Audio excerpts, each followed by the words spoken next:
Hi friends, എല്ലാവർക്കും നമസ്കാരം. Welcome to minister kitchen.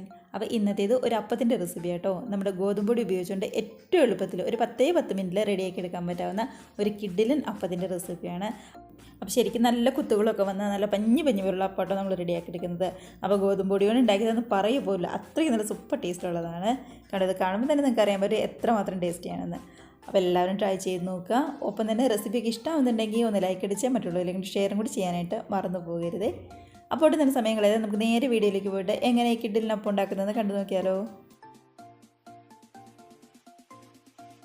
അപ്പോൾ നമ്മുടെ അപ്പം റെഡിയാക്കി എടുക്കാനായിട്ട് ആദ്യം തന്നെ അത്യാവശ്യം വലിപ്പമുള്ള ഒരു മിക്സിയുടെ ജാർ തന്നെ വേണം നമുക്ക് എടുക്കാനായിട്ട്. അപ്പോഴായിരിക്കും എല്ലാ ചേരുവകളും കൂടി ഒന്ന് അരച്ചെടുക്കാനായിട്ട് പറ്റുന്നത്. അപ്പോൾ മിക്സിയുടെ ജാറിലേക്ക് ആദ്യം തന്നെ ചേർത്ത് കൊടുക്കുന്നത് ഒരു 1/2 കപ്പ് അവലാണ്.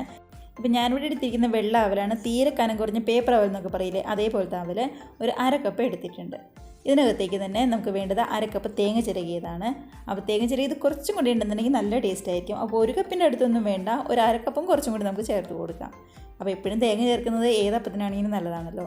അതും നമ്മുടെ മിക്സിയുടെ ജാറിലേക്ക് ചേർത്ത് കൊടുത്തിട്ടുണ്ട്.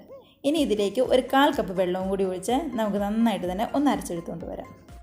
ഇപ്പോൾ നമ്മുടെ ഈ തേങ്ങയും അവലും ഒരുപാട് അങ്ങ് പേസ്റ്റ് പോലെ അരയ്ക്കണം നിർബന്ധമൊന്നുമില്ല. ഇതേപോലെ നന്നായിട്ട് എല്ലാം കൂടി ഒന്ന് അരിഞ്ഞു വന്നാൽ മാത്രം മതിയാവും.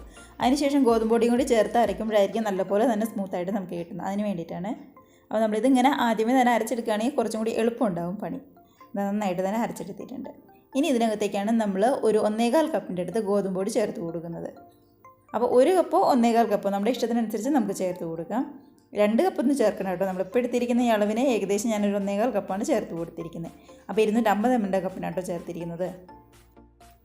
ഇനിയിപ്പോൾ നമ്മുടെ ഗോതമ്പൊടിയിലേക്ക് ആവശ്യത്തിന് വെള്ളം ഒഴിച്ച് നമുക്ക് ആദ്യം തന്നെ നല്ലപോലെ ഒന്ന് മിക്സ് ചെയ്തെടുക്കാം. അപ്പോൾ ആദ്യം തന്നെ ഒരു കപ്പ് വെള്ളം ഒഴിച്ച് നന്നായിട്ട് തന്നെ ഒന്ന് മിക്സ് ചെയ്ത് നോക്കുക. അപ്പോൾ കറക്റ്റാണ്. നമുക്ക് അരച്ചെടുക്കാൻ ഒരു പാകത്തിനാണ് കിട്ടിയിരിക്കുന്നതെങ്കിൽ ഇനി വെള്ളം ഒഴിക്കേണ്ട. അല്ല കൊന്നുണ്ടെങ്കിൽ കുറച്ചും കൂടി വെള്ളം ഒഴിച്ച് കൊടുക്കാം. കണ്ടോ, ഇത് അത്രയ്ക്ക് അങ്ങോട്ട് ശരിയായിട്ട് വന്നല്ല. അപ്പോൾ കുറച്ചും കൂടി വെള്ളം വേണം ഒന്ന് ഒഴിച്ച് കൊടുക്കാനായിട്ട്.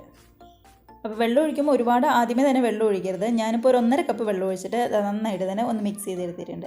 ഇത് മതിയാവും. ഇനി നമുക്ക് മിക്സിയുടെ ജാറിലിട്ട് എല്ലാം കൂടി നന്നായിട്ട് തന്നെ ഒന്ന് പേസ്റ്റ് പോലെ അരച്ചെടുത്തുകൊണ്ട് വരാം. അങ്ങനെ നമ്മുടെ അപ്പത്തിൻ്റെ മാവൊക്കെയാണെങ്കിലൂടെ റെഡി ആയിട്ടുണ്ട്. നമ്മൾ ശരിക്കും പറഞ്ഞാൽ ദോശയ്ക്കൊക്കെ അരക്കില്ലേ, ആ ഒരു പരുവത്തിലാണ് നമുക്ക് കിട്ടിയിരിക്കുന്നത്. അപ്പോൾ കുറച്ചും കൂടി വെള്ളം നമ്മൾ ഇതിനകത്തേക്ക് ചേർത്ത് കൊടുക്കണം. ഇപ്പോൾ ഇത് കുറച്ച് കട്ടിക്കാണ് ഇരിക്കുന്നത്. അപ്പോൾ നമ്മൾ റെഡിയാക്കി വെച്ചിരിക്കുന്ന നമ്മുടെ മാവ് വേറൊരു ബൗളിലേക്ക് നമ്മളങ്ങ് മാറ്റി കൊടുക്കുകയാണ്. കണ്ടോ, നമ്മളിപ്പോൾ ഒഴിച്ചു കൊടുത്തിരിക്കുന്ന വെള്ളം കറക്റ്റ് ആയതുകൊണ്ടാണ് ഇതേപോലെ നന്നായിട്ട് തന്നെ നമുക്ക് അരഞ്ഞ് കിട്ടിയത്. അപ്പോൾ വെള്ളം നോക്കിയിട്ട് കുറച്ച് വേണം ചേർത്ത് കൊടുക്കാനായി. അപ്പോൾ അതേ മിക്സിയുടെ ജാറിലേക്ക് ഒരു 2 ടേബിൾ സ്പൂൺ വെള്ളവും കൂടി ഒഴിച്ച് ഒന്ന് മിക്സാക്കി ഞാൻ ഇതേ ബൗളിലേക്ക് അങ്ങ് ഒഴിച്ചു കൊടുക്കുന്നുണ്ട്. നമ്മളിപ്പോൾ അപ്പത്തിനൊക്കെ മാവ് അരക്കില്ലേ, ആ ഒരു രീതിക്ക് കറക്റ്റായിട്ട് തന്നെ നമുക്ക് കിട്ടിയിട്ടുണ്ട്. കണ്ടോ, ഒരുപാട് വെള്ളം കൂടുതലോ കുറവോ അങ്ങനെ ഒന്നും തന്നെ വന്നില്ല, കറക്റ്റായിട്ട് തന്നെ വന്നിട്ടുണ്ട്. അപ്പോൾ നമ്മൾ ഇതുവരെ ഇതിനകത്തേക്ക് ഉപ്പ് ചേർത്ത് കൊടുത്തിട്ടുണ്ടായിരുന്നില്ല. അപ്പോൾ ഈ സമയത്ത് നമുക്ക് ആവശ്യത്തിന് ഉപ്പും കൂടി ചേർത്ത് കൊടുക്കാം. കൂടെ തന്നെ നല്ലതുപോലെ പൊങ്ങി വരാനായിട്ട് ഞാനിവിടെ ബേക്കിംഗ് സോഡയാണ് ചേർത്ത് കൊടുക്കുന്നത്. 1/2 ടീസ്പൂണിൻ്റെ അടുത്തേക്ക് ബേക്കിംഗ് സോഡ നമുക്ക് ചേർത്ത് കൊടുക്കാം.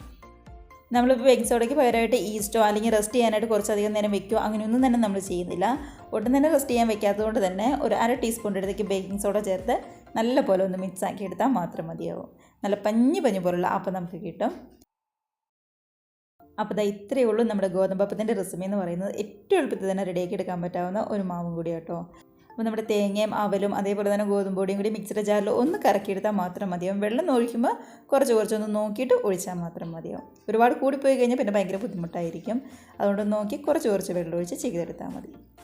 അപ്പോൾ നമ്മുടെ മാവൊക്കെ റെഡി ആയിട്ടുണ്ട്. ഇനി നമുക്ക് നേരെ അപ്പം ചൂടാനായിട്ട് തുടങ്ങാം. അപ്പോൾ അതിനായിട്ട് ഞാനിവിടെ നോൺ സ്റ്റിക്കിൻ്റെ പാനാണ് എടുത്തിരിക്കുന്നത്. ചട്ടി നല്ലപോലെ ചൂടായി കഴിഞ്ഞപ്പോൾ ഞാൻ ഗ്യാസ് ഒരു മീഡിയത്തിലേക്ക് മാറ്റി കൊടുത്തിട്ടുണ്ടായിരുന്നു. അതിനുശേഷം ഓരോ തവി വീതം ഇതേപോലെ അങ്ങ് ഒഴിച്ചു കൊടുക്കുവാണ്. കണ്ടോ, നമ്മുടെ മാവ് ഒഴിച്ചു കൊടുത്ത വഴി തന്നെ നന്നായിട്ട് തന്നെ ബബിൾസ് വരുന്നുണ്ട്. അപ്പോൾ ഒരുവിധം വന്നതിന് ശേഷം മാത്രമേ നമ്മളിത് മൂടി വെക്കാനായിട്ട് പാടുള്ളൂ കേട്ടോ.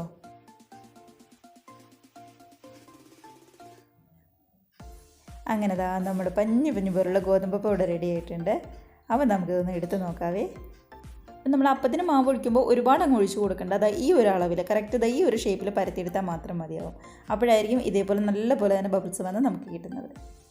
കണ്ടോ, സാധാരണ നമ്മൾ അപ്പം ഉണ്ടാക്കുന്ന അതേ രീതിക്ക് തന്നെ നമുക്ക് കിട്ടിയിട്ടുണ്ട്. ഈസ്റ്റിട്ട് എങ്ങനെയാണോ നമ്മൾ അപ്പം ചെയ്യുന്നത് അതേപോലെ തന്നെ നമുക്ക് കിട്ടും. അപ്പോൾ വലിയ പാടൊന്നുമില്ല. പെട്ടെന്ന് തന്നെ എടുത്ത് ബാക്കിയുള്ള അപ്പങ്ങളും പെട്ടെന്ന് നമുക്ക് ചുട്ടെടുക്കാവുന്നതേ ഉള്ളൂ. നമ്മുടെ ഈ അപ്പത്തിൻ്റെ ബെസ്റ്റ് സൈഡ് ഡിഷ് എന്ന് പറയുന്നത് നമ്മുടെ തക്കാളി ചമ്മന്തിയോ അല്ലെങ്കിൽ തേങ്ങാ ചമ്മന്തിയോ മുട്ടക്കറിയോ ഏതാണെങ്കിലും കുഴപ്പമുണ്ടാവില്ല. നല്ല സൂപ്പറായിട്ട് നല്ല ചൂടോടുകൂടി തന്നെ നമുക്ക് കഴിച്ചെടുക്കാനായിട്ടും പറ്റും. അപ്പോൾ രാവിലെ ആണെങ്കിലും ഒരു 10 മിനിറ്റ് കൊണ്ട് റെഡിയാക്കി എടുക്കാവുന്നതേ ഉള്ളൂ. 10 മിനിറ്റ് കൊണ്ട് നമുക്ക് അപ്പം ചുട്ടെടുക്കാൻ പറ്റും. അത്രയ്ക്ക് എളുപ്പത്തിലുള്ള അപ്പം കൂടിയാണ്. ഞാനിവിടെ ഒരു 10 അപ്പം ചുട്ടെടുത്തിട്ടുണ്ട്. ഇനിയും ഒരു 3-4 എണ്ണത്തിനുള്ള മാവും കൂടി അവിടെ ബാക്കിയിരിക്കുന്നുണ്ട് കേട്ടോ. നമ്മൾ ഇതുപോലുള്ള അപ്പമൊക്കെ ഉണ്ടാക്കിയിട്ട് ഒരുപാട് അങ്ങ് തണുത്തിട്ട് കഴിക്കാൻ നിന്നാൽ അതിൻ്റെ ടേസ്റ്റ് ആകെ അങ്ങ് പോകും. അപ്പോൾ ഒരു ചെറു ചൂടോടുകൂടി കറിയുടെ കൂടെയൊക്കെ കഴിക്കാനായിരിക്കും ഏറ്റവും ബെസ്റ്റ്. അപ്പോൾ കറിയൊക്കെ ഉണ്ടാക്കി വെച്ചിട്ട് മാത്രമേ നമ്മൾ അപ്പം ചുട്ടെടുക്കാനായിട്ട് നിന്നാൽ മതി. കണ്ടോ, ഓരോന്നാണെങ്കിലും നന്നായിട്ട് പഞ്ഞി പോലെയാണ് ഇരിക്കുന്നത്. ഇതിൻ്റെ പുറംവശമൊക്കെ ആണെങ്കിൽ നല്ലപോലെ തന്നെ മൊരിഞ്ഞാണ് കിട്ടിയിരിക്കുന്നത്. കണ്ടോ, അതാ ഇതേപോലെ. അപ്പോൾ ഒരു മീഡിയം സൈസുള്ള അപ്പമാണ് നമ്മൾ എടുത്തിരിക്കുന്നത്. ഒരുപാട് വലിപ്പമുള്ള അപ്പമൊന്നുമല്ല. നന്നായിട്ട് മടക്കുമ്പോൾ ശരിക്കും അങ്ങ് പഞ്ഞി പോലുള്ള അപ്പം തന്നെയാണ് നമുക്ക് കിട്ടിയിരിക്കുന്നത്. അപ്പോൾ ഇതേപോലെ എല്ലാവരും ട്രൈ ചെയ്ത് നോക്കുക. കൂടെ തന്നെ റെസിപ്പിക്ക് ഇഷ്ടമുണ്ടെങ്കിൽ എന്നും പറയുന്ന പോലെ തന്നെ ഒന്ന് ലൈക്ക് അടിച്ച് മറ്റുള്ളവരിലേക്ക് ഷെയറും കൂടി ചെയ്യാനായിട്ട് മറക്കരുത്. ആദ്യമായിട്ട് നമ്മുടെ ചാനൽ ആരെങ്കിലും കാണുന്നവരുണ്ടെങ്കിൽ റെസിപ്പിക്ക് ഇഷ്ടമുണ്ടെങ്കിൽ പ്ലീസ് നമ്മുടെ ചാനലും കൂടി സബ്സ്ക്രൈബ് ചെയ്ത് സപ്പോർട്ട് ചെയ്യാം കേട്ടോ. അപ്പോൾ നമുക്ക് ഇതേപോലുള്ള പുതിയ വീഡിയോസിൽ നല്ല അടിപൊളി റെസിപ്പീസൊക്കെ ആയിട്ട് വീണ്ടും കാണാം. അതുവരെ നമ്മുടെ അപ്പമൊക്കെ കഴിച്ച് എല്ലാവരും ഹാപ്പി ആയിട്ട് ഹെൽത്തി ആയിട്ട് ഇരിക്കുക. ബൈ.